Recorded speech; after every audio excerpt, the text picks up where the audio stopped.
오늘 강의의 주제는 우리의 입을 벌려 믿음으로 하나님의 뜻을 선포함을 통해 이 땅에 하나님의 뜻을 집행하게 됩니다 라는 것입니다. 자, 다시 한번 우리 다 함께 읽어보도록 하겠습니다.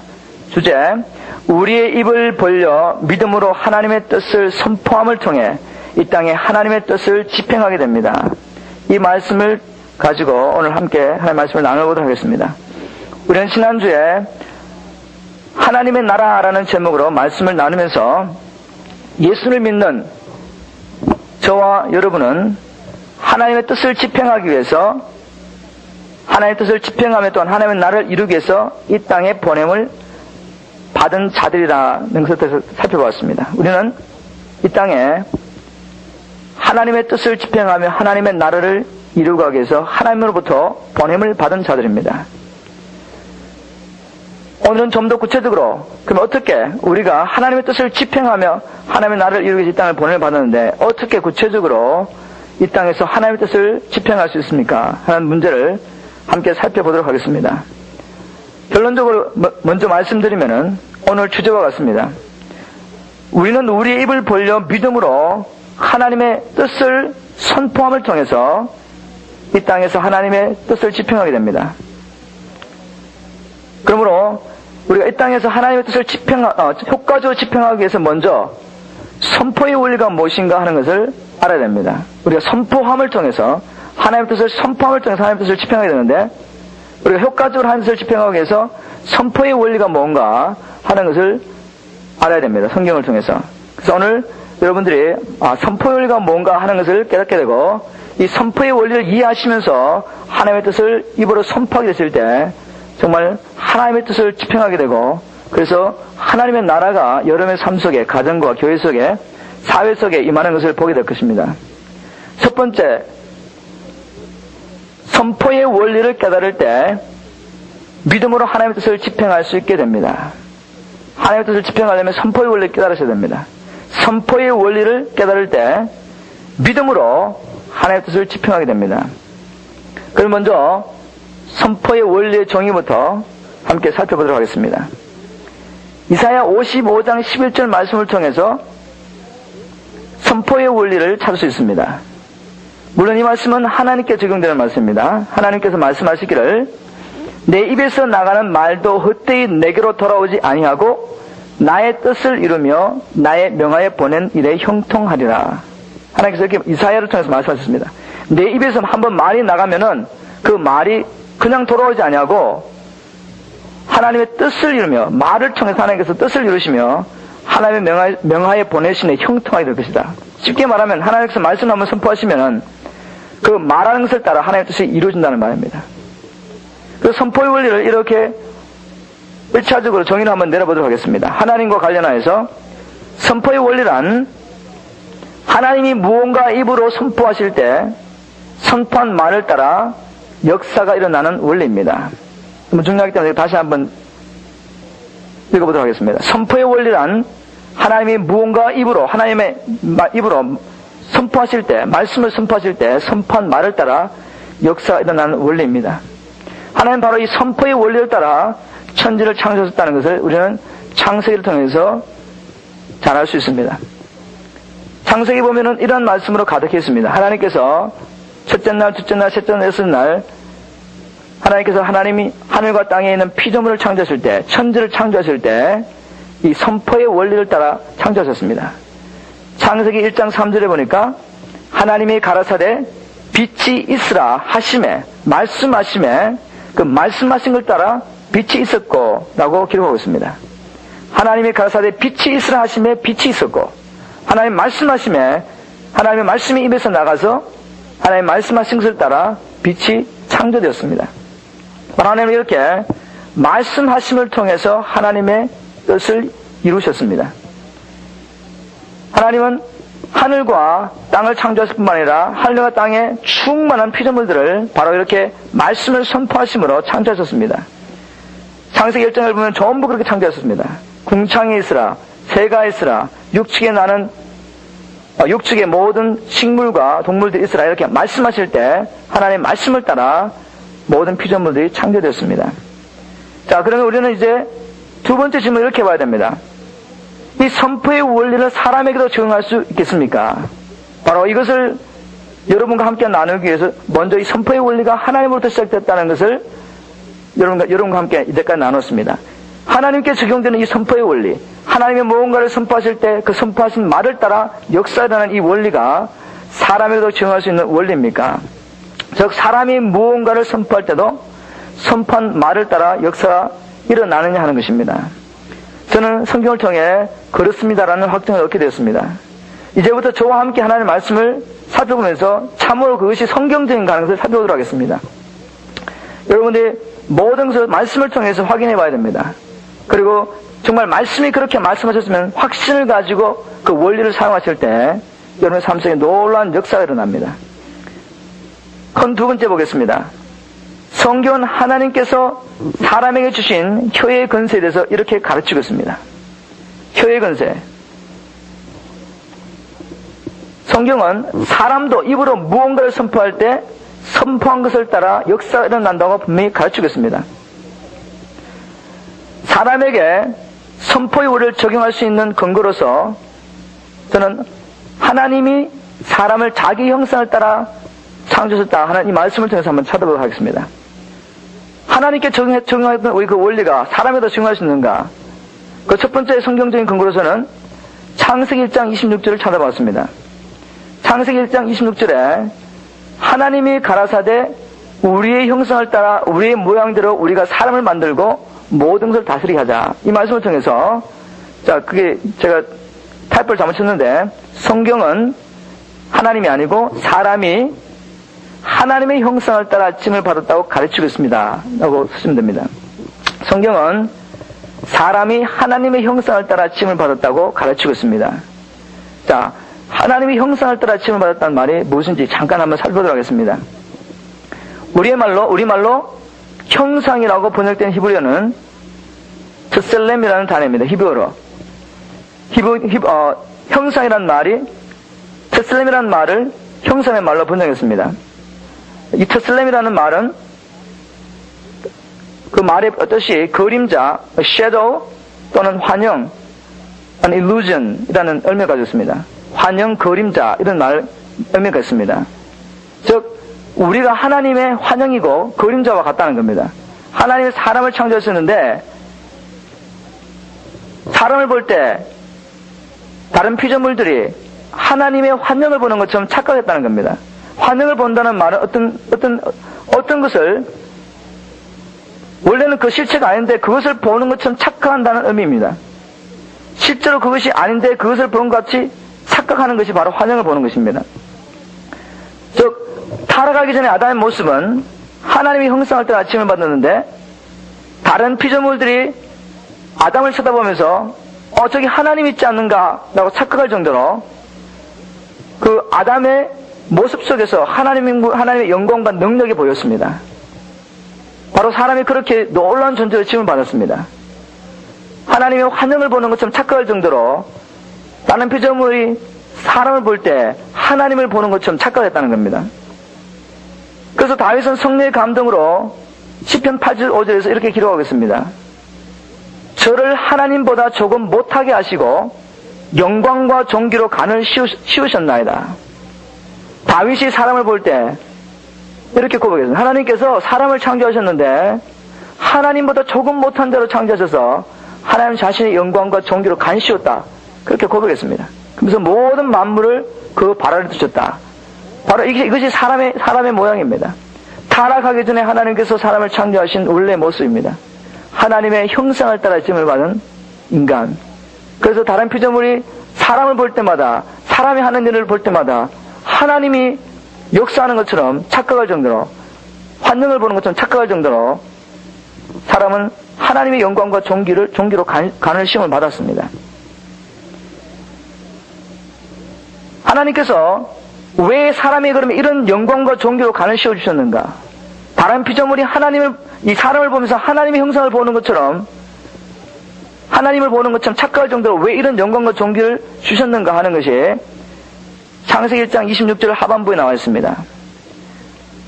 즉 하나님께서 창조하신 피조물들을 하나님 대신하여 다스리게 하기 위해서 하나님은 사람을 자기의 형상을 따라 창조하시고 하나님 자신의 영광과 존귀로 간을 씌워주셨습니다.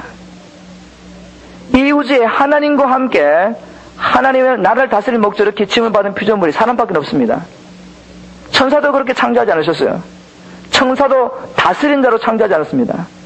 하나님께서 자기 혼자서도 우주를 다 다스릴 수 있지만 하나님의 기쁨이 뭔가 하면 자기의 형상을 따라 지음을 받은 인간과 함께 사람과 함께 그들을 아들로 삼으셔서 정말 그 아들들과 함께 우주 만물을 다스리는 것이 하나님의 기쁨이셨습니다. 먼저 이 땅을 다스리라고 하나님께서 우리에게 그 사명을 주셨습니다. 자, 이처럼 사람은 하나님의 형상을 따라 지음을 받은 존재였다라는 것을 제가 여러분들에게 말씀드렸습니다. 하나님의 형상을 따라 지음을 받았기 때문에 하나님께서 하나님 자신의 영광과 존귀로 간을 씌워주셨고, 그래서 사람은 천사들이 가지고 있지 못한, 다른 피조물이 가지고 있지 못한 어떤 능력을 하나님으로부터 받았습니다. 우리의 자녀들이 우리 형상을 따라 이 땅에 세상에 태어나고, 그 우리의 자녀들 속에는 우리 자신이 갖고 있던 어떤 형상, 능력, 성격까지도 우리 자녀들이 물려받게 됩니다. 우리가 하나님의 형상을 따라 지음을 받았기 때문에 바로 하나님의 어떤 능력을 소유받았는데 그 중에 하나가 효의 근세입니다. 효의 근세. 즉 사람이 무언가를 말할 때 말하는 것을 따라 어떤 역사가 일어나는 이 능력을 자기 형상을 따라 지음받은 우리에게 부여하셨습니다. 왜 이 근세를 주셨냐면은 제가 조금 전에 말씀드린 것처럼 하나님의 나라를 대신 다스릴 그러한 존재이기 때문에 하나님과 함께 하나님의 나라를 다스릴 존재이기 때문에 특별한 이 권세와 존귀와 영광을 사람에게 주셨습니다. 이제부터 좀 더 구체적으로 성경에 직접적으로 효의 권세에 대해서 선포의 원리에 대해서 말하고 있는 성경 구절을 찾아서 하나님의 말씀 함께 나눠보도록 하겠습니다. 직접적으로 사람이 말을 할 때 어떤 역사를 난다 하는 것을 가르쳐 주겠는 성경 구절을 함께 찾아보도록 하겠습니다.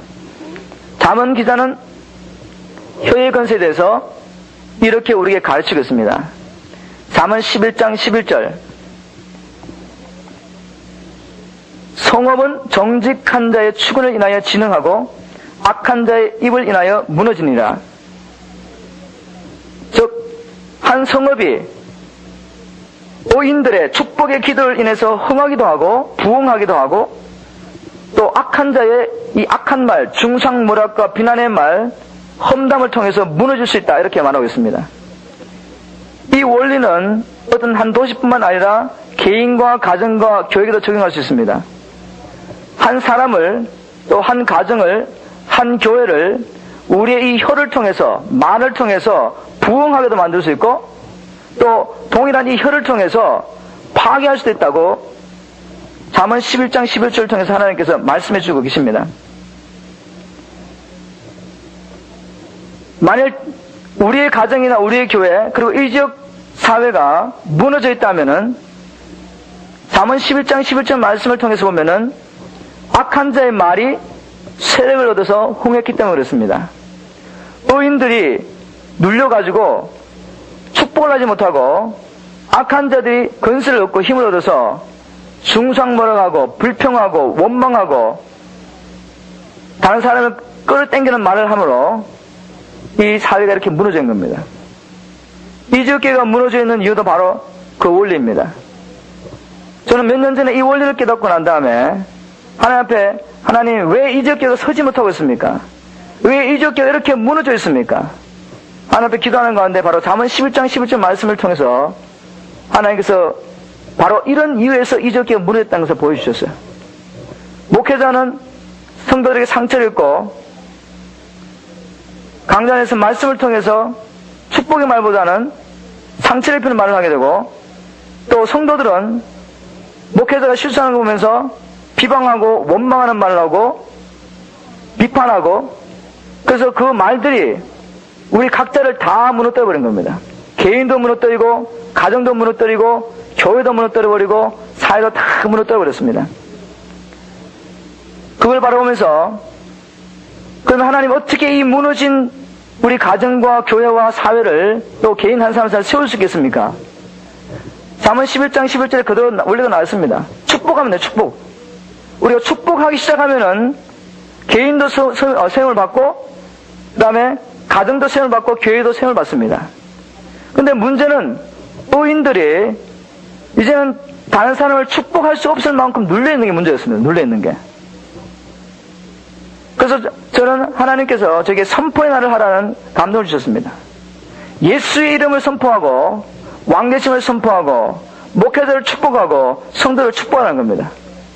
함께 모여가지고 교파를 초월해서 혼자서는 하기 힘드니까 함께 모여가지고 각 교회를 돌아다니면서 교회를 축복하라는 겁니다. 목회자를 축복하고. 이거는 우리 스스로는 할 수가 없어요. 왜냐하면 우리는 다 어떤 면에 상처를 입은 자이기 때문에 이 상처를 입은 마음으로 절대로 축복할 수 없습니다. 인간적으로는. 그러나 성령님께서 우리에게 힘을 주시고 또 예수 그리스도의 사랑을 보여주실 때, 그리고 또한 내가 살기 위해서 우리는 축복해야 됩니다. 이건 감정을 하는 것이 아니고 믿음으로 축복하기 시작하면 됩니다. 우리 교회에서는 벌써 오랫동안 이 어느 말 순환운동하면서 사랑의 말 하기 우리 목사님이 오랫동안 하셨습니다. 그리고 2, 3년 전부터 금요일마다 모여서 계속 축복하고, 그래서 말이 완전히 정화되어 버렸습니다. 악한 자의 입이 성하지 못하도록 의인이 일어나서 더 많은 기도와 축복의 기도와 찬양을 했더니 의인들의 이 입이 악의 입을 이겼습니다. 그래서 우리 교회에서는 이 말로 상처를 입는 일이 거의 없습니다. 우리가 완전할 수 없기 때문에 때로는 실수하지만, 그러나 우리가 여기서 금요일 날 또 모일 때마다 계속 기도와 찬양하는 이 한미장독에서 어둠의 세력들이 말을 통해서 서로 상처 입히지 못할 것을 저는 확신합니다. 그래서 우리는 믿음으로 서로 상처를 입었더라도 그 상처를 가지고 품고 있지 말고 그 사람을 축복해야 됩니다. 그래야지 내게 축복이 임합니다. 두 번째로 하나님께서 잠언 기자를 통해 주신 이 교회의 건세가 잠언 18장 20절 21절에 잘 나타나고 있습니다. 혀는 우리와 다른 사람의 삶 속에 생명을 가져다 줄 수 있고 사망을 가져다 줄 수 있다고 가르치고 있습니다. 혀는 우리와 다른 사람에게, 다른 사람의 삶 속에 생명을 가져다 줄 수도 있고 사망을 가져다 줄 수도 있습니다. 잠언 기자는 이렇게 말했습니다. 사람은 입에서 나오는 열매로 하여 배가 부르게 되나니 곧 그 입에서 나오는 것으로 인하여 만족하게 되느니라. 이 열매는 먹는 식물을 말하지 않습니다. 우리 삶의 열매가 있습니다. 화평의 열매도 있을 수 있고, 사랑의 열매, 인내의 열매도 있을 수 있고, 원망과 불평의 열매, 시기와 질투의 열매가 있을 수 있습니다. 무엇인데 우리는 그것을 먹고 삽니다. 우리의 영이 그걸 먹고 사는 겁니다. 우리의 육체는 밥을 먹여 살고 물을 먹여 마셔 살지만, 우리 속사람은 하나님의 임재를 마시고 하나님의 성령을 먹고 또 화평과 희락의 것을 먹으면서 힘을 얻습니다. 그래서 우리 사람은 다 무언가를 먹고 살고 있는데, 우리 영은 무언가를 먹고 살고 있는데, 그 열매가 어디서 나오냐면은 입에서 나온다고 말하고 있습니다. 그러면서 계속해서 말하기를, 죽고 사는 것이 혀의 건세에 달렸나니 혀를 썩이 좋아하는 자는 그 열매를 먹으리라. 다른 말로 여러분들 입으로 한 개인을 세워주면서 생명을 줄 수도 있고, 또 동일한 입으로 완전히 파괴할 수도 있습니다. 한 교회가 이 입으로 정말 치유와 구원의 역사, 생명 역사가 일어날 수 있고, 동일한 입으로 다투고 분쟁하고 시기하고 질투하고 상처를 입히고 상처를 받고 갈라지는 역사가 일어날 수 있습니다. 이게 혀의 건세입니다. 이 말씀을 통해서 여러분들의 삶을 한번 테스트해 보십시오. 나는 지금 어떤 열매를 먹고 살고 있는가? 나는 지금 생명의 열매를 먹고 있는가? 사망의 열매를 먹고 있는가? 그것에 대해서 여러분들이 다른 사람에게 핑계를 두고 있으면은 발전이 없습니다. 소망이 없습니다. 하나님 분명히 말씀하기를, 자기 입에서 나오는, 사람은 입에서 나오는 열매로 배를 부르게 된다. 그렇게 말했습니다.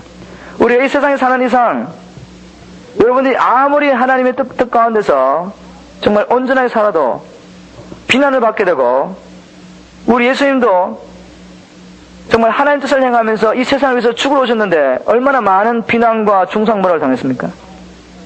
예수님이 만약 그들과 똑같이 중상모략하고 비난했다면은 예수님의 삶 속에 생명이 없습니다. 그러나 예수님은 마태복음에서 이렇게 가르쳤습니다. 원수를 사랑하라.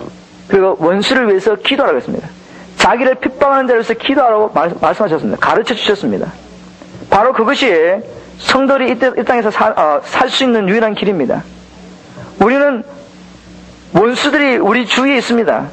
왜냐하면 우리는 세상에 속하였던 자였지만 이제는 세상에서 부름을 받아서 세상에 속하지 않고 하나님 나라에 속했으며 이 세상에 있는 인공과 악한 영들을 몰아내고 하나님 나라를 확장하려고 하는 사람들이기 때문에 이 세상에 속해 있는 사람들한테 핍박을 받고 공격을 받고 그게 정상적인 것입니다. 그러니까 똑같이 핍박하고 또 똑같이 말로 공격하고 그렇게 할 때 우리는 하나님 나라를 확장할 수 없습니다. 다시 사단의 권세에 잡히게 됩니다. 그러나 하나님 가르치는 원리대로 핍박하는 데로서 기도하고 원수를 사랑하기 위해서 하나님 앞에 무릎 꿇을 때 우리는 그 삶을 통해서 하나님 나라를 이루어갈 수 있습니다. 예수님을 십자가에 많이 못 박았던 많은 유대인들이 나중에는 그들이 정말 예수를 위해서 죽으셨다는 것을 깨닫고 주님 앞에 돌아왔습니다. 사울의 경우만 해도 스데반이 돌 맞아 죽을 때 가표를 던지고 스데반을 돌로 쳐 죽이는 사람들이 옷을 맡았던 사람이었지만 스데반이 죽을 때 하나님 저들을 저주하면서 그렇게 죽지 않았어요. 나는 하나님 앞에 의롭게 살았는데 저들이 무고히 나를 죽었습니다. 저주하면서 죽지 않았습니다. 예수님도 그렇게 죽으셨고 스데반도 똑같이 이렇게 죽으셨습니다. 하나님, 저들이 하는 일을 저들이 알지 못하오니 아버지 저들의 죄를 저들에게 돌리지 마옵소서. 그 축복의 기도가 제가 믿기로는 사울을 바울에게 했습니다. 그 위대한 사도 바울이 나게 됐습니다. 원수를 위해서 축복하고 기도했더니 하나님께서 그 기도를 받으시고 영원히 하나님을 대적할 수밖에 없는 한 인생, 자기의 의와 자기 자랑에 충만했던 그 사울이 자기가 자랑하는 모든 것을 버리고 오직 예수 그리스도가 그 십자가에 못 박힌 것을 자랑하는 사도 바울로 변화되었습니다. 하나님께서 바로 우리는 우리의 입의 열매를 먹으며 살 것이라고 말했습니다. 정말 여러분들이 혀의 근설을 깨달으시고 지금 여러분들이 먹고 있는 이 열매는 바로 과거에 여러분들이 잘못 심은 것에 대한 열매를 먹고 있는 것이기 때문에 그것도 그냥 두십시오. 어쩔 수가 없습니다. 지금부터 잘 심으시면 됩니다. 물론 하나님의 은혜가 없으면 못합니다. 우리가 하나님의 은혜 주셔서 정말 우리 주 예수 그리스도의 마음을 우리에게 주시면서 그들이 나를 그렇게 비난하고 중성모할 수밖에 없는 근본적인 이유를 보게 될 때 예수님의 마음으로 울면서 그들을 위해서 기도할 수밖에 없어요. 그들은 그렇게 할 수밖에 없는 사람들입니다. 사로잡혀 있습니다. 그들이 지금 입술로 선포하는 말을 통해서 어떻게 한 사람을 파괴하고 교회를 파괴하겠다는 것을 자기들이 알지 못하고 있어요. 지금 누가 그들을 통해서 역사를 했다는 것을 자기들은 알지 못하고 있습니다. 그들이 지금 죄의 병기로 불의의 병기로 사단의 도구로 쓰임받으면서 하나님의 백성과 하나님의 교회를 파괴하겠다는 것을 그들이 알지 못하고 있습니다. 알지 못하고 사단에게 포로된 자이기 때문에 우리 예수님은 그 근본적인 이유를 보시고 눈물로 아버지 앞에 중보할 수 있었습니다. 스테반지도 마찬가지입니다. 우리가 정말 예수의 마음을 가지고 있지 않다면은 하나님의 말씀을 배울 때는 정말 그렇게 해야지 내가 하나님의 사람인데 라고 생각하지만 막상 그 일이 닥쳤을 때는 못하는 겁니다. 그러나 바로 그럴 때 하나님 앞에 무릎 꿇고 하나님 앞에 자기의 심정을 토하는 겁니다. 시편 기자는 말하기를 하나님의 사람들아 범사에 하나님을 의지하고 그에게 너의 마음을 토하라 그랬어요. 저는 그런 핍박을 당하고 억울한 당할 때 인간적으로 분이 나고 화가 납니다. 제가 축복하고 기도했던 사람이었는데 그 사람이 돌이켜서 나를 대적합니다. 인간적으로 얼마나 분이 나고 얼마나 힘든지 몰라요. 그렇지만 저는 하나님의 원리를 알고 있습니다.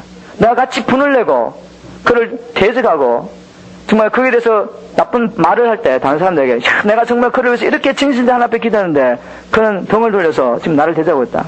그런 말 하면 그죠? 사단이 이기는 겁니다. 바로 그렇게 나를 넘어뜨리려고 그 사람을 사용하고 있는데 제가 그렇게 말려 들어간 거예요.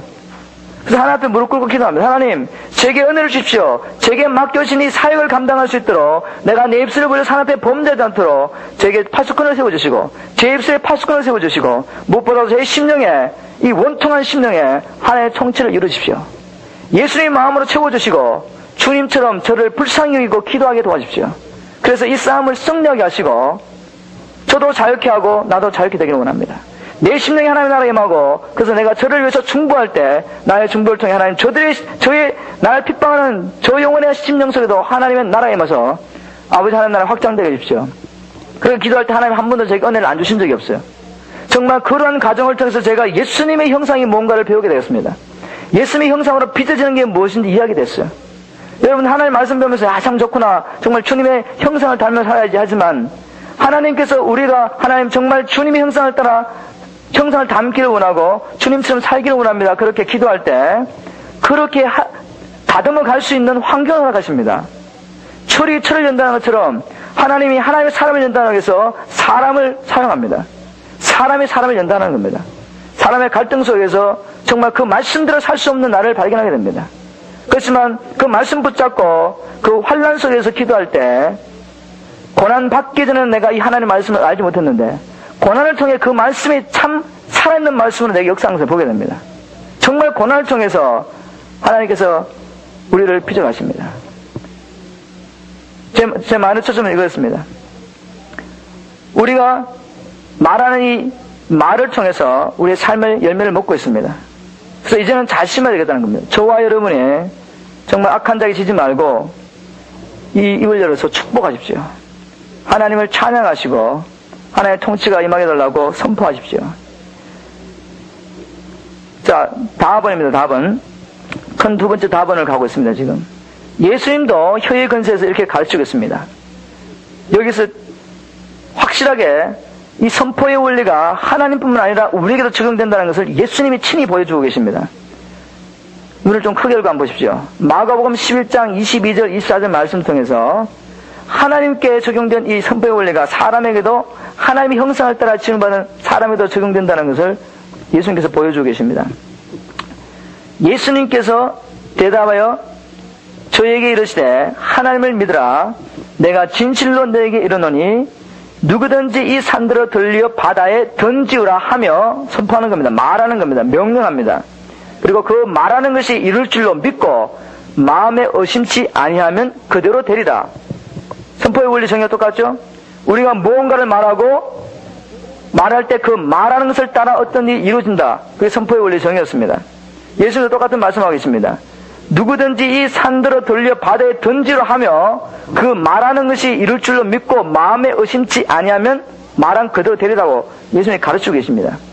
그러므로 내가 너에게 말하노니 무엇인지 기도하고 구하는 것을 받은 줄로 믿으라. 그리하면 그대로 되리라. 자, 이 말씀을 풀기 전에 먼저 배경부터 살펴보도록 하겠습니다. 이 말씀의 배경이 뭔가 하면은 예수님께서 예루살렘을 가시다가 베단이라는 곳을 지나게 됐습니다. 그래서 시장하셔가지고 멀리서 바라보니까 무화과 나무가 있었습니다. 그래서 그 무화과 나무에서 열매를 먹기 위해서 무화과 나무에 가셨습니다. 근데 가보았더니 잎만 무성하고 열매가 없었어요. 그래서 예수님께서 이렇게 말씀하셨습니다. 이제부터 영원토록 사람이 내게서 열매를 따먹지 못하리라 라고 선포하셨습니다. 예수님께서 저주의 말씀을 선포하셨습니다. 그리고 예수님은 예루살렘에 가셨다가 이제 밤이 돼서 다시 숙소로 가는 길에 다시 그 저주하신 무화과 나무 옆을 지나게 됐습니다. 제자들이 보니까 예수님이 저주하신 그 무화과 나무가 뿌리부터 말랐습니다. 뿌리부터 말란 것을 보고 베드로가 이렇게 물었습니다. 이렇게 대답했습니다. 베드로가 생각이 나서 여짜오되 라삐어 보소서 저주하신 무화과 나무가 말랐나이다. 이 베드로의 말에 대응해서 말을 따라서 예수님이 하신 말씀이 바로 이 말씀입니다. 베드로가 예수님 보십시오. 주님께서 저주하신 무화과 나무가 말랐습니다. 그렇게 말할 때 예수님께서 대답을 가라사대 하나님을 믿으라. 내가 진실로 너에게 이르노니 누구든지 이 산들어 들려 바다에 던지라 하며 그 말하는 것이 이룰 줄로 믿고 마음에 의심치 않으면 그대로 되리라. 바로 베드로의 그 말에 따라서 예수님이 하신 말씀입니다. 예수님은 이 사건을 통해서 제자들에게 굉장한 중요한 진리를 지금 가르치기를 원하십니다. 이 사건을 통해서 배울 수 있는 몇 가지 중요한 논리를 한번 살펴보겠습니다. 지금 예수님이 제자들에게 하시는 말씀은 이겁니다. 내가 하는 일을 너희도 할 수 있다는 것을 가르치고 있습니다. 예수님이 하셨죠, 그죠? 예수님이 무화과 나무에게 네가 지금부터 영원토록 열매를 맺지 못하리라 선포하셨습니다. 그 선포한 것을 따라서 이루어졌습니다. 그것을 보고 제자들이 놀라서 예수님 보십시오. 말씀하신 대로 이루어졌습니다. 라고 하니까 예수님이 하나님을 믿으라. 나뿐만 아니라 너희들도 이 산들로 명하여 바다에 던지라 하고 그 말하는 것이 그대로 될 줄을 믿으면 되리라. 지금 예수님께서 이 선포의 원리가 나뿐만 아니라 너희들도 적용된다는 것을 가르치고 있는 겁니다. 맞습니까? 우리 예수님께서 바로 이 선포의 원리를 그들에게 가르쳐 주겠다고 저는 확신합니다. 예수님이 하신 말씀을 제가 한번 풀어서 이렇게 한번 제 나름대로 한번 적어봤습니다. 내가 무화과 나무 그 저주한 말을 따라 역사가 일어난 것을 보았느냐? 예수님 그렇게 보는 겁니다. 베드로야, 내가 무화과 나무를 저주했더니 그 저주한 말을 따라 역사가 일어난 것을 보았느냐? 너희도 내가 하는 일을 할 수 있다. 하나님을 믿으라. 진실을 너희에게 이르노니 너희가 이 산을 향하여 바다에 던지라 명령하고 그 말한 것이 그대로 이룰 줄 믿으면 너희가 말한 대로 이루어질 것이다. 지금 예수님이 하시고 너희도 할 수 있다는 것을 예수님께서 가르쳐 주십니다. 저는 분명히 이 선포의 원리가 하나님뿐만 아니라 하나님의 형상을 따라 지원받은 우리에게도 적용된다는 것을 이런 말씀을 통해서 확인했습니다. 정말 하나님을 믿으십시오. 하나님께서 사람에게 이런 놀라운 건설을 주셨습니다. 자기보다 조금 못한 자를 창조하시고 영광과 존귀로 하나님 자신의 영광과 존귀로 간을 씌우시고 이 땅을 정복하며 다스리며 이 땅에 하나님의 뜻을 집행할 자로서 우리를 보내셨기 때문에 바로 이 선포의 원리가 우리에게 그대로 적용됩니다. 여러분들의 삶 속에 산을 명령하십시오. 산을 명하라고 그랬습니다. 여러분의 삶 속에 얼마나 산과 같은 문제들이 많이 있습니까? 그것이 건강의 문제일 수 있고 용수의 문제될 수 있고 질병의 문제일 수 있고 재정적인 문제일 수 있고 악한 영의 역사일 수도 있고 분쟁의 문제일 수도 있고 남편과 아내의 정말 심각한 문제일 수도 있고 자녀의 문제일 수 있습니다. 무엇이든지 우리를 누르고 우리에게서 기쁨과 평강을 빼앗아가는 것들, 무엇인지 하나님께서 우리에게 주신 길을 달려가지 못하도록 얽어매고 있는 것들, 그것이 제일 수도 있습니다. 하나님께서 말씀하신 이 모든 장애물을 향하여 명령하라고 말씀하십니다. 우리 진 근세로 예수로 명하노니 악하고 도른 영은 나의 삶 속에서 떠나갈지어다 라고 명령하셔야 돼요. 명령. 하나님께 하나님 내 삶 속에 이런 악한 영 역사가 있습니다. 하나님 이 악한 영 역사를 멈춰주십시오. 그렇게 하라고 가르치지 않으시고 하나님을 믿고 하나님께서 너에게 주신 근세를 믿고 내가 하는 일을 너희도 할 수 있으니 명령하라는 겁니다. 명령. 이게 바로 중보기도에서 가르치려고 하는 명령기도입니다. Authoritative prayer. 우리에게 주신 근세를 깨닫고 그것을 선포합니다. 하나님 뜻이 무엇인지 분별하고 하나님 뜻이 아닌 것이 우리 삶 속에 있을 때 그것을 명령합니다. 떠나라고. 바로 하나님 예수님께서 첫 번째 이것을 가르쳐 주겠다고 저는 확신합니다. 예수님께서 하신 일을 우리도 할 수 있다는 것을 지금 이 말씀을 통해서 가르쳐 주겠습니다. 그리고 또 예수님께서 이 말씀을 통해서 가르쳐 주는 것은 뭔가 하면은 우리가 믿음으로 선포하는 바로 그 순간에 역사가 일어난다는 것을 가르쳐 주고 계십니다. 예수님은 우리가 믿음으로 선포하는 바로 그 순간에 역사가 일어난다는 것을 가르쳐 주고 계십니다. 무화과 나무가 언제부터 말랐습니까? 저는 믿기는 예수님께서 그 말씀을 선포하는 바로 그 순간부터 뿌리부터 말하기 시작했어요. 근데 제자들은 볼 수 없었습니다. 뿌리부터 말하기 시작했으니까 잎은 파랗게 보였으니까 겉으로 보기에는 아무런 문제가 없는 예수님의 무화과 나무인 겁니다. 그런데 그 무화과 나무가 뿌리부터 말라서 예수님과 제자들이 한나절 지나고 다시 지나갈 때는 완전히 다 말라버렸습니다. 정말 우리가 이 원리를 깨달아야 돼요. 하나님의 뜻을 우리가 선포하는 바로 그 순간에 그대로 될 줄을 믿고 믿음을 선포하는 바로 그 순간에 역사가 일어나고 있습니다. 그 산은 우리의 삶 속에 지금 던져지고 있습니다. 그러나 제자들이 그 무화과나무가 뿌리부터 마르는 것을 보지 못한 것처럼 우리가 보지 못할 수 있어요. 분명히 하나님은 우리 삶 속에 어떤 문제를 했을 때 그 문제가 하나님 뜻이 아닌 것을 분별했을 때 분명히 이 문제는 내 앞에 있으면 안 되는 겁니다. 이 장애물은 내 앞에 있으면 안 되는 건데 내 앞에 존재하고 있고 나를 알고 하나님께서 가라가신 그 길을 가지 못하게 했고 나를 사로잡고 있습니다. 그럴 때 우리 계신 이 예수 그리스도의 이름의 근세로 선포할 때 바로 그 순간에 이것이 바다에 던져질 것이라 했는데 말했는데도 역사가 일어나지 않을 때가 얼마나 많이 있습니까? 눈에는 안 보이는 겁니다.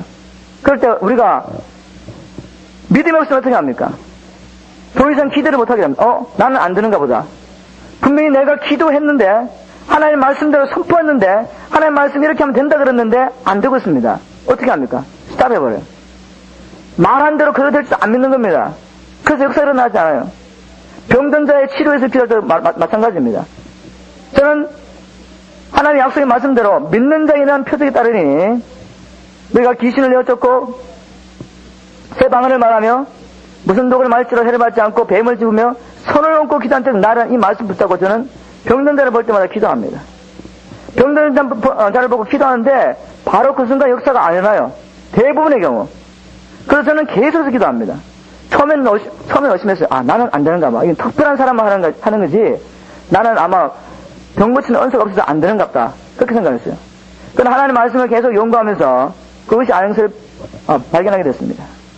믿음대로 하나님의 말씀대로 우리가 하나님 뜻을 선포하는 바로 그 순간에 역사가 시작됩니다.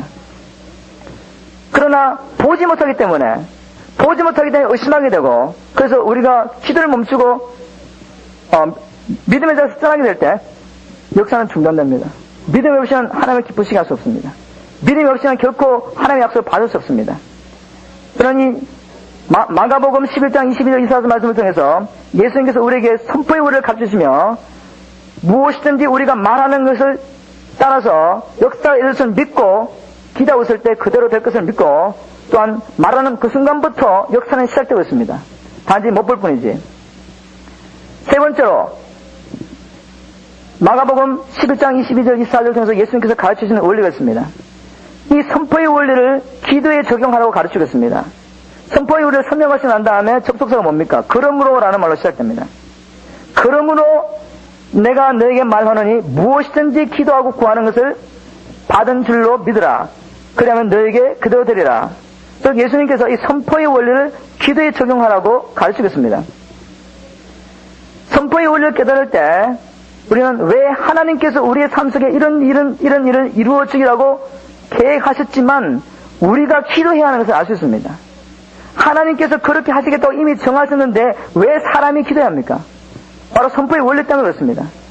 우리가 하나님 뜻을 믿고 선포하는 바로 그 말을 통해서 하나님께서 자기의 뜻을 우리 삶 속에 이루시기로 태초전부터 계획하셨습니다. 이 땅에서 일어나는 모든 일들을 하나님의 사람이 하나님의 뜻을 분별하고 그것을 선포할 때 그 선포한 말을 통해서 이루시기로 계획했기 때문에 우리가 이 선포를 깨닫고 기도할 때 하나님의 뜻을 선포할 때 하나님의 뜻이 이루어집니다. 그래서 기도할 때 이 선포를 깨달으시면은 무엇인지 기도할 때 내가 입을 벌려서 하나님의 뜻이 무엇인지 알고 선포하는 그 순간, 기도하는 그 순간에 하나님의 기도 응답을 하시고 있다는 것을 우리는 믿을 수 있습니다. 보십시오. 내가 너에게 이르노니 무엇인지 기도하고 구하는 것을 받은 줄로 믿으라. 선포의 원리를 이해하시면 이 말씀을 이해할 수 있어요. 무엇인지 구하는 것, 즉 우리가 말한 대로 그 말하는 것에 따라 역사가 이룰 줄을 믿고 의심하지 않으면 하나님 그대로 되라 그랬어요. 우리가 말할 때 그 말하는 것을 통해서 하나님 역사하십니다. 그것을 믿으시고 기도하실 때 기도 응답을 받게 됩니다. 이 선포의 원리를 기도 생활에 적용하십시오. 그리고 기도할 때도 그냥 하나님 이것저것 해주셔 하지 말고 하나님께서 내게 주신 이 건설을 가지고 지금 하나님의 뜻이 이 땅에 이루어지도록 기도를 통해서 선포하신다는 확신을 가지고 기도하십시오. 여러분의 삶 속에 하나님이 이루어지려 하시는 일이 무엇인가? 하나님께서 예수 그리스도 안에 주기 원하시는 약속들이 무엇인가를 찾으십시오. 그리고 선포의 원리를 이해하시고 내가 하나님의 뜻이 이 땅에 이루도록 집행할 때 그 선포한 말을 통해서 하나님이 역사하신다는 걸 믿으십시오. 그럴 때 내가 지금 이 말하는 이 순간에 하나님이 기도 응답을 하고 있다는 것을 확신할 수 있습니다. 자, 이제 다시 한번 선포의 원리를 정의하겠습니다. 이제는 이 선포의 원리를 하나님과 또 하나님의 형상을 따라 지음받은 우리 모두에게 적용하면서 제가 한번 정의를 내려보겠습니다. 선포의 원리란 하나님과 하나님의 형상을 따라 지음을 받은 사람이 무언가를 선포할 때 그 선포한 말을 따라 역사가 일어나는 일입니다. 믿으십니까, 여러분들? 지금 제 말이 아닙니다. 제 원리가 아니고 중보 기도께서 가르치는 원리도 아니고 성경이 지금 우리에게 그렇게 가르쳐주고 있습니다. 왜 우리가 하나님께서 주시고 난 축복을 받지 못하고 있는지 아시겠습니까? 말하고도 그 말한 대로 이루어질 줄 못 믿고 있는 겁니다. 기도하고도 우리가 기도한 것을 따라 하나님의 역사할 것을 알지 못하고 있습니다. 의심하기 때문에 받지 못하고 있습니다. 왜 우리의 삶 속에 우리의 가정과 교회와 이 사회 속에 하나님 나라가 임하지 못하고 있는가? 하나님께서 우리에게 가르치는 원리대로 하나님께서 오신 이 건세와 능력으로 예수 그리스도의 이름으로 이 땅에 하나님의 나라가 임하도록 기도하지 않기 때문에, 하나님의 뜻을 집행하지 않기 때문에 하나님의 나라가 임하지 않고 있습니다. 자, 이쯤에서 우리가 반드시 짚고 넘어갈 것이 있습니다. 우리가 반드시 짚고 넘어갈 것. 잘못하면 우리가 하나님 자리에 우리를 올려놓을 수 있습니다. 아, 하나님 뭔가를 말하면 그도 이루어진 것처럼 내가 뭐든지 말하면 그도 될 것이다. 그렇게 착각할 수 있어요. 그렇지 않습니다. 우리는 창조주가 아닙니다. 우리는 단지 하나님의 뜻을 대신 집행하도록 보내받은 집행관에 불과해요. 사람의 말의 역사는, 그러므로 사람의 말의 역사는 하나님의 절대 주권에 통제를 받습니다. 이걸 깊이 깨닫고 계셔야 돼요. 그래야지 방자하게 행하지 않습니다. 마음대로 선포하지 않는단 말입니다. 선포하기 전에 하나님의 뜻이 무언가를 찾게 됩니다. 왜냐하면 우리는 우리의 뜻을 선포하는 것이 아니라 하나님의 뜻을 대신 선포하고, 대신 선포함을 통해서 이 땅에 하나님의 뜻을 집행하는 자로 와 있기 때문에 그렇습니다. 사람이 말을 할 때 그 말을 하는 말항서에 따라 역사가 일어나는 것이 분명히 성경적인 가르침입니다. 그럼에도 불구하고 이것은 하나님의 절대 주권에 의해서 통제를 받습니다. 성경은 분명히 하나님의 절대 주권을 가지고 일하시고 계시고, 그렇기 때문에 하나님의 허락이 없이는 아무 일 일어나지 않는다고 가르치고 있습니다. 하나님의 뜻 밖에는 허락 없이는 여러분들이 또한 악한 자들이 뭐라고 선포하든지 하나님이 허락하지 않으시면 아무 일 일어나지 않습니다. 그래서 이 두 가지 원리를 분명히 마음에 두고 계셔야 돼요. 이 한쪽을 너무 강조해버리고 다른 쪽을 무시해버리면 우리 이단이 되어버리는 겁니다. 우리는 성경이 분명히 두 가지를 말할 때 두 가지 다 알고 있어야 됩니다. 또 성경은 분명히 우리가 무언가를 말할 때 그 말하는 것에 따라 역사가 일어난다고 가르치고 있고, 그렇지만 또한 우리는 창조주가 아니기 때문에, 하나님이 아니기 때문에 하나님의 절대 주권 안에서 밖에 아무것도 할 수 없다는 것을 우리는 알고 있어야 됩니다. 만약 하나님이 절대 주권을 가지시고 이 통제를 한다면은 사람의 말을 인해서 이 세상이 완전히 멸망당했을 것입니다. 벌써 멸망당했을 것입니다. 그렇지만 오늘은 우리가 여기다 초점을 두고 말씀을 마음에 두셔야겠습니다. 즉, 성경은 사람이 무언가 입으로 선포할 때 그 말항서를 따라서 하나님의 뜻을 이루어 가신다는 것을 분명히 가르치고 있습니다. 여러분들 어떤 면에서 사단도 사람의 개입 없이는 이 땅에 아무 일도 할 수 없습니다. 하나님이 이 땅에 일어난 일을 사람에게 맡기신 것처럼, 사람이 무언가를 선포할 때 하나님 나라 임한 것처럼, 사단은 파괴자이고 이 세상을 파괴하기 원하지만 악한 자가 악한 말을 선포하지 않으면 파괴역사가 일어나지 않습니다. 그래서 사단도 악한 자를 사용합니다. 목회자를 넘어뜨리기를 원하지만 여러 가지 간음의 문제와 더럽고 악한 영을 통해서 목회자를 넘어뜨리기 원합니다, 사단이. 그러나 사단도 누군가가 말을 선포해야 됩니다. 그래서 제가 지난번에도 잠깐 말씀드렸지만, 사단 숭배자가 이 한 도시에 목회자들이 엄난의 죄에 빠져가지고 가정이 파괴되고 교회가 파괴되기를 위해서 기도하겠다는 말을 제가 나눴습니다. 사단이 그냥 파괴할 수 있으면 그냥 다 파괴해버려요. 그렇지만 사단도 악한 자의 말을 통해서 역사합니다. 그래서 저주의 말을 하게 하는 겁니다. 계시를 주고 저주의 말을 하게 합니다. 그래서 사람이 말을 선포할 때 그 말을 통해서 역사합니다. 어쨌든 하나님께서 이 사람에게, 사람을 자기 형상을 따라 지으시고 비록 타락한 존재이지만 이렇게 말의 건설을 허락해 주셨습니다. 지금까지. 이제 하물며 예수 그리스도로 구원받고 하나님의 자녀의 건설을 받은 우리가 하나님의 뜻을 선포할 때 그 뜻이 이루어지지 않겠습니까? 저는 믿습니다. 여러분의 건설을 가지시고 선포하십시오. 자, 이제 오늘 강의를 정리하면서 마지막으로 이 선포의 원리와 관련하여 이 땅에서 하나님의 뜻을 집행하는 것에 대해서 잠깐 살펴보도록 하겠습니다. 오늘 주제로 다시 돌아가서 큰 세 번째, 우리는 하나님의 뜻을 믿음으로 선포함을 통해 하나님의 뜻을 이 땅에 집행하게 됩니다. 이제 선포한다는 말을 이해하시겠습니까? 선포할 때 우리가 말하는 것을 따라 역사가 일어납니다. 하나님의 뜻을 우리가 입으로 선포할 때 우리가 선포한 하나님의 뜻을 따라서 이 땅에 하나님의 나라가 임하게 됩니다. 이 하나님의 뜻을 효과적으로 집행하기 위해 꼭 명심해야 될 몇 가지 사항이 있습니다. 제가 한 세 가지만 간단하게 이야기하겠습니다. 어떻게 우리가 말하고 그 말하는 것을 따라서 효과적으로 하나님의 뜻이 집행될 수 있을까? 첫 번째, 하나님께서 우리에게 주신 지위와 권세를 깨달아야 됩니다. 하나님께서 우리에게 주신 지위와 권세, 이거 알지 못하고 여러분들이 아무리 선포해봤자 역사가 일어나지 않습니다. 여러분이 주신 지위와 권세를 깨달으십시오. 지난주 강의를 통해서 이미 여러분에게 말씀드렸습니다. 저와 여러분은 예수님을 믿는 저와 여러분은 이 땅을 정복하며 다스리도록 하나님께서 보냄을 받은 자입니다. 하나님으로부터 보냄을 받은 자임을 배웠습니다. 그렇기 때문에 하나님께서 우리들에게 어떤 지위를 주셨는가? 하나님의 뜻을 이 땅에 집행하도록 하기 위해서 예수님과 함께 하나님 보좌 우편에 앉아있는 지위를 주셨습니다. 예수님과 함께 하나님 보좌 우편에 앉아있는 이 놀라운 지위, 하나님께서 여러분에게 계시를 주셔서 이것을 깨닫게 되기를 간절히 소원합니다. 두 번째로 하나님께서 우리 주신 권세는 하늘과 땅의 모든 권세를 가지고 계신 예수님의 이름의 권세를 우리에게 주셨습니다. 여러분은 이제 예수님의 권세, 내 권세 찬양할 때 확신 가져가십시오. 하늘과 땅의 권세를 가지신 예수님의 권세를 우리에게 주셨습니다. 예수님의 이름을 사용하셨다는 것이 바로 예수님의 권세를 우리가 사용하셨다는 겁니다.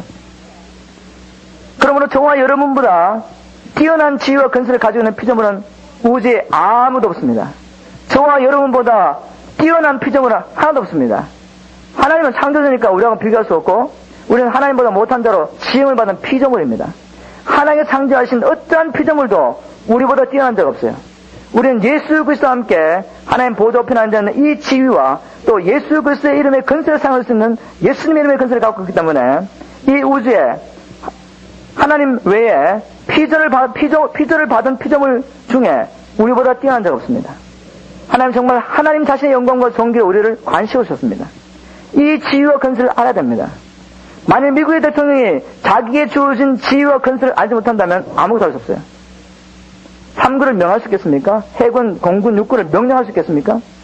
자기의 지위를 알기 때문에 자기가 말하는 것에 따라 어떤 역사가 일어나는 것을 알기 때문에 명령하는 겁니다. 그럴 때 자기가 말하는 것에 따라 역사가 일어납니다. 왜? 그에게 주어진 지위와 권세 때문에. 두 번째, 우리가 하나님 뜻을 효과적으로 집행하기 위해서 우리는 우리는 하나님이 아닙니다. 하나님이 아니라 하나님을 대신하여 이 땅에 하나님 뜻을 집행하는 자임으로 하나님의 뜻을 가지고 있는 하나님의 뜻. 우리는 하나님을 대신하여 하나님의 뜻을 집행하는 자이기 때문에 하나님의 뜻을 알아야 됩니다. 우리 마음대로 선포할 수 없어요. 하나님의 뜻을 집행하는 겁니다. 하나님의 말씀을 선포하는 것입니다. 하나님의 뜻을 알아야 되는데 하나님의 뜻을 알기 위해서 세 가지를 제가 간단히 살펴봤습니다. 하나님께서 이미 자기 뜻이 무엇인지 성경 66권을 통해서 계시하셨습니다. 그래서 이 하나님의 말씀을 부지런히 살펴보아야 됩니다. 이 하나님의 말씀을 통해서 하나님의 뜻을 분별하는 것 외에 다른 것도 무시하는 것은 정말 위험한 일입니다.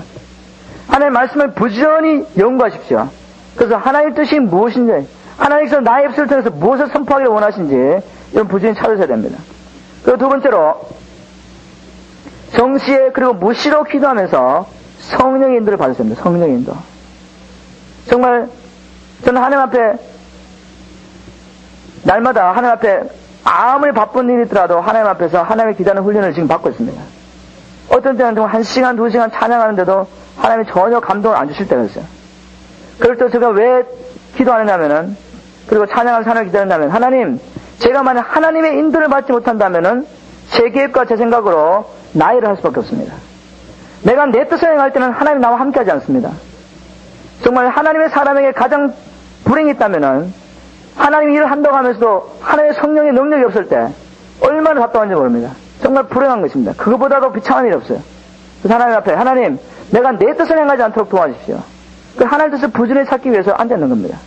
그리고 하나님께서 제게 아무런 말씀하시지 않아도 저는 하나님을 마땅히 찬양해야 할 존재입니다. 하나님은 마땅히 나의 삶을 통해서 영광과 존귀를 받으셔야 돼요. 저는 믿습니다. 제가 하나님을 두 손 들고 찬양할 때 이것이 하나님 앞에 제사가 되는 것을 믿습니다. 제가 드리는 하나님 앞에 드리는 이 기도, 사랑의 고백에 하나님 앞에 향기로운 향기가 되는 줄 믿습니다. 그래서 그걸 믿기 때문에 하나님 지금 저의 기도를 받으시고 저의 찬양과 예배를 받으시면서 하나님 기뻐하시는 걸 믿습니다. 하나님 제게 아무런 은혜를 주지 않으시고 말씀하지 않으셔도 저는 마땅히 일을 행해야 합니다. 그리고 하나님 앞에 앉아 있습니다. 그래서 하나님께서 항상 은혜를 제게 주십니다. 그리고 정말 하나님을 기다리는 것이 무엇인지 조금씩 가르치고 계십니다. 정시에 기도하고 무시로 기도함으로 하나님의 뜻을 분별하십시오. 세 번째로 우리가 하나님의 뜻을 분별하기 위해서 가장 중요한 것 중에 하나입니다. 하나님의 뜻을 아는 것도 중요하지만 순종하는 게 너무너무 중요합니다. 범사에 하나님의 기뻐하시는 일을 함으로, 즉 순종하는 삶을 삶으로 하나님이 하시는 일을 볼 수 있는 영안이 열려셔야 돼요. 영안이 열려야 됩니다. 자, 성경에 보니까 하나님이 영안을 열어준 사람이 있어요. 영안을 열어준 사람. 여러분, 하나님의 영안을 안 열어주셔서 하나님이 하신 일을 보지 못하면은 아무것도 할 수 없어요.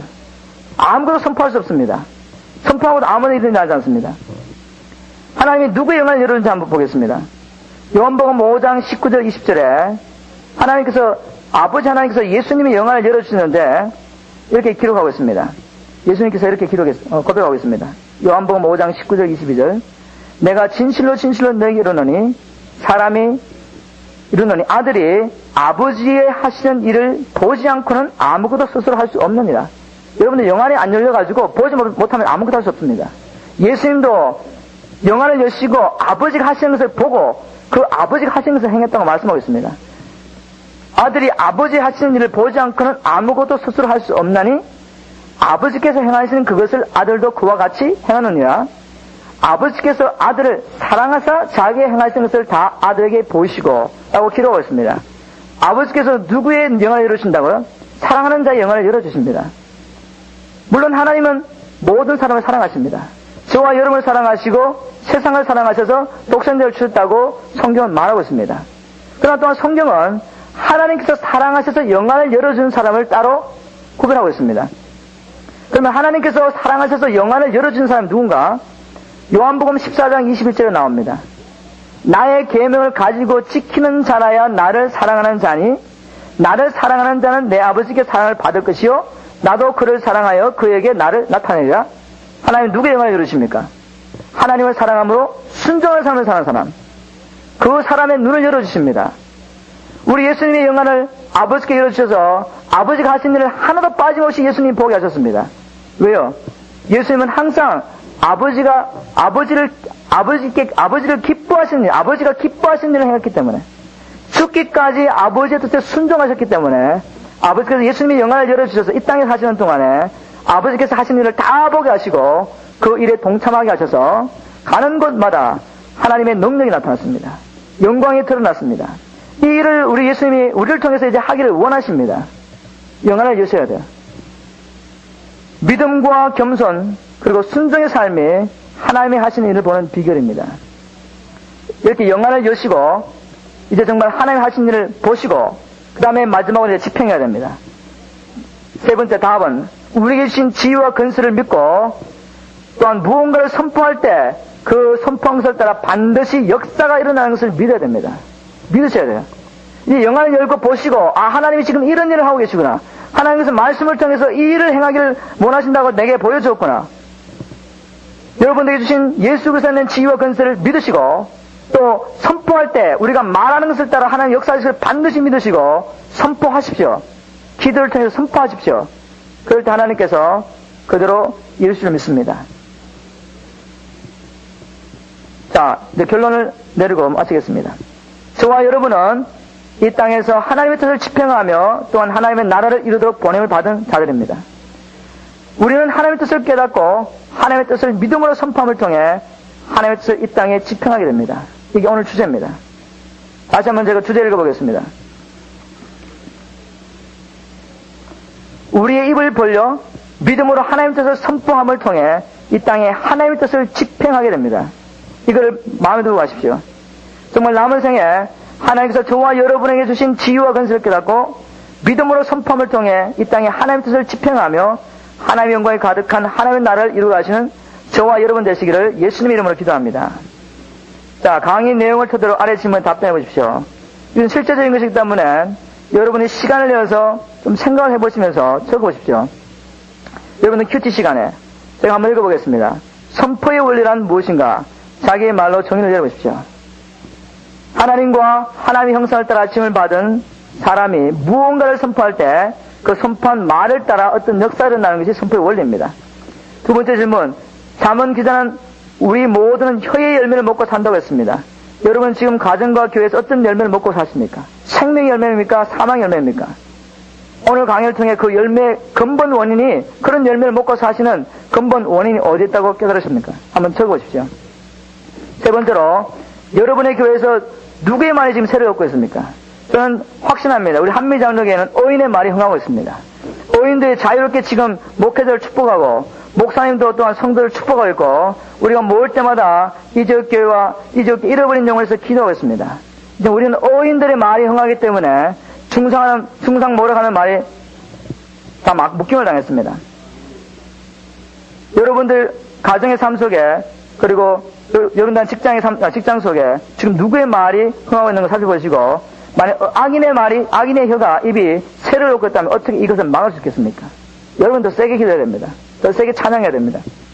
네 번째로 여러분의 삶 속에 산과 같은 문제가 무엇입니까? 정말 저는 오늘 이 밤에 기도하면서 여러분들이 이 산과 같은 문제를 명령하시고 그것이 바다에 던지는 것을 믿으시기 바랍니다. 예수님께서 무화과 나무를 명령하실 때 뿌리채부터 마르기 시작했지만 제자도 못 봤습니다. 그러나 예수님은 의심하지 않았어요. 내가 명령했는데 왜 이 무화과 나무 마르지 않지? 그렇게 생각하지 않았습니다. 예수님은 자기가 말씀하신 대로 말한 것에 따라 역사를 하면서 확신을 믿고 가셨습니다. 그리고 그 무화과 나무 뿌리채부터 말라는 것을 보면서 와 내가 말했더니 그대로 됐구나 그렇게 말씀하지 않으셨어요. 당연히 그렇게 돼야 되는 것을 알고 지나가시려고 했는데 제자들이 물은 겁니다. 큰 산과 같은 문제를 명하시고 정말 남은 생에 하나님께 주신 사명을 자유롭게 감당하시는 여러분 되시기를 기도합니다. 자, 우리 함께 기도하겠습니다. 고마신 하나님 감사하며 찬양합니다. 오늘도 성경을 통해서 하나님 말씀을 함께 살펴보면서 우리에게 주신 이 놀라운 지위와 건설을 살펴보았습니다. 아버지 믿음으로 하나님의 뜻을 선포하게 하시고 하나님께서 우리를 땅에 보내신 목적대로 하나님의 뜻을 집행하며 하나님의 나라를 이루어가는 한 사람 한 사람 되게 도와 주시옵소서. 또한 하나님께서 우리를 통해서 이루실 일을 이루지 못하도록 사단은 산과 같은 문제들을 우리 삶 속에 너무나도 많이 두고 또 우리 육신의 정력과 여러 가지 문제로 우리를 얽어매고 있습니다. 이 시간 나사렛 예수 이름으로 이런 것들을 명하노니 물러갈지어다. 아버지 하나님 각 사람이 자기를 얽어매고 있는 것들 가로막고 있는 산들을 오늘 밤 믿음으로 선포하게 하시고 아버지 눈에 아무런 것이 보이지 않을지라도 아버지 뭐가 나무가 뿌리채부터 말른 것처럼 하나님이 우리에게 주신 말씀대로 그것이 이루어지고 있는 것을 믿게 도와 주시옵소서. 오늘 밤에 치유와 구원의 역사를 이루시고 하나님의 나라를 이루시고 하나님의 영광을 받으시기를 간절히 기도하며 예수님 이름으로 기도했습니다. 아멘.